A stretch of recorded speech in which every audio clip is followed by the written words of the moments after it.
টিসিবির কার্যক্রমে অনিয়ম দুর্নীতি করতে সরকার কাজ করছে বলে জানিয়েছেন বাণিজ্য উপদেষ্টা শেখ বশিরউদ্দিন। রাজধানীর তেজগাঁয়ে ন্যায্য মূল্যে স্মার্ট ফ্যামিলি কার্ডের মাধ্যমে টিসিবির পণ্য বিক্রয় কার্যক্রম উদ্বোধন করে তিনি একথা বলেন। এ সময় টিসিবির পণ্য তালিকায় চাল না থাকায় ক্ষোভ জানান অনেকেই। রিপোর্ট ঐশী প্রমার। বুধবার থেকে নতুন স্মার্ট কার্ডের মাধ্যমে শুরু হয়েছে টিসিবির পণ্য বিক্রি কার্যক্রম। তেজগাঁয়ে পণ্য বিক্রয় কার্যক্রম উদ্বোধন করেন বাণিজ্য উপদেষ্টা শেখ বশিরউদ্দিন। এ সময় তিনি বলেন, আগে টিসিবির কার্ড নিয়ে নৈরাজ্য ও দুর্নীতি হয়েছে, তাই এখন থেকে স্মার্ট কার্ডের মাধ্যমে পণ্য বিক্রি শুরু করা হয়েছে। যে ধরনের নৈরাজ্য এবং দুর্বৃত্তায়ন হয়েছিল এই ক্ষেত্রে, এটার প্রথম ব্যবস্থাটা হচ্ছে যে এটাকে এই সমস্যাটাকে স্বীকার করে নেওয়া।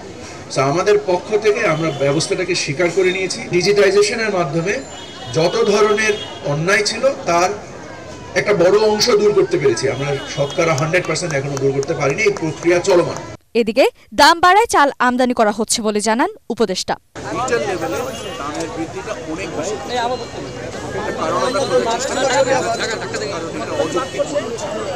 এ সময় ন্যায্য মূল্যে চাল না পাওয়ায় ক্ষোভ জানান কেউ কেউ। মধ্যবিত্ত ফ্যামিলি চাউলের যে ঊর্ধ্বগতি বাজার, এতে চাউল বন্ধ করলে সাধারণ মানুষ অনেক কষ্ট পাবে।